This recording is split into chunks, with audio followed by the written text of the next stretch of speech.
Hi everyone, I'm making a video about bridging today. So quite often I will suggest that you do bridging exercises for a couple of different things. Predominantly back pain. It's really good for strengthening the back, really good for strengthening the gluteal muscles, so the bum muscles. Works a little bit of the lower core and works the quads and the hamstrings.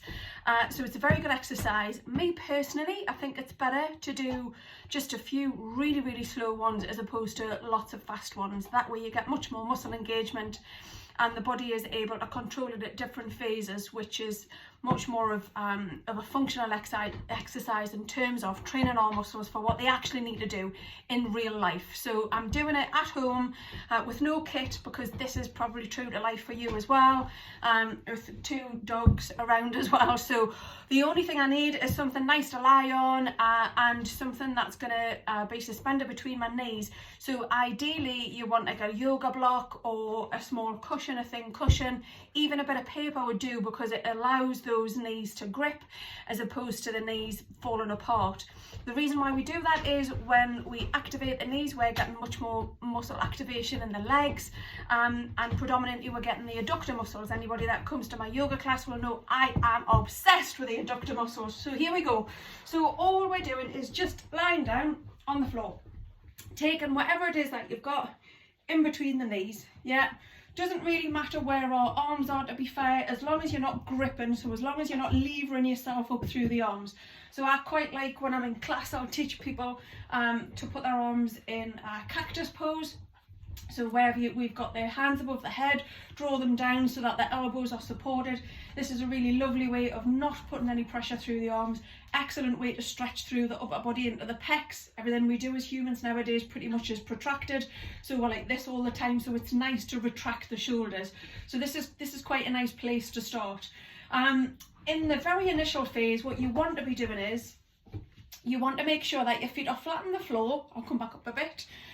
Feet are flat on the floor and they're as close to your body as possible. Got something between the knees, and the feet are near each other as well, as near as whatever this will allow.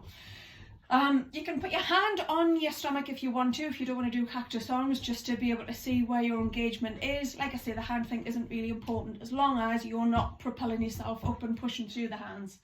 So what we're going to do is, first of all, is we're going to tilt the pelvis up. Now I've deliberately worn leggings with little strips on so you can hopefully see the movement. So we're just tilting the pelvis up. That's all we're doing.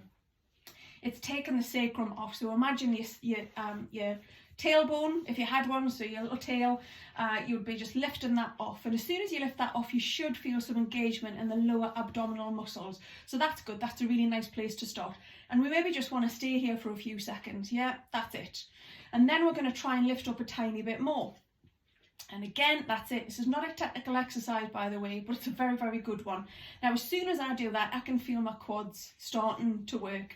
And then we're going to come up a little bit more. And the idea is that you're just trying to peel your vertebrae off of the floor bit by bit. So imagine that you're just trying to move an extra couple of vertebrae up off the floor and then hold it there for a good few seconds. And again, coming up a little bit higher, holding for another few seconds. And again, to the point where you're going to come all the way up as far as you want to. That's fairly comfortable for you. So it might be where you end up on your shoulders, or it might be that you're just down here. So wherever you are, you're going to get yourself fairly comfortable and you're going to try and stay here for a while. Once you're up a little bit high, you should really feel the hamstrings starting to work, and you should feel your glutes really starting to cling on as well. And then the idea is, once you're here for, I don't know, as long as you feel fairly comfortable, so a good few seconds, maybe up to 30 seconds if you want, then you start your descent. And that is the exact opposite of the way that you came up. So you're starting to come down by the thoracic part of the spine, which is up here. So getting a couple of vertebrae down, again, holding it. And then a few more, again holding it. I'm doing it a little bit faster than I normally would for the purposes of demonstration. And then down a few bit more and a little bit more. You're going to hold it for quite a bit in between and then all the way down. And then once you hit that lower back on the floor, then you can completely relax. So if you are doing this at home, one, make sure that this isn't going to be contraindicated to any issues that you've currently got. So make sure, as always, that you seek professional advice before embarking on anything new. Most people that are going to watch this video, it's because I've directed you to it, so you'll be safe to do it if you're one of my patients and I've sent you the link.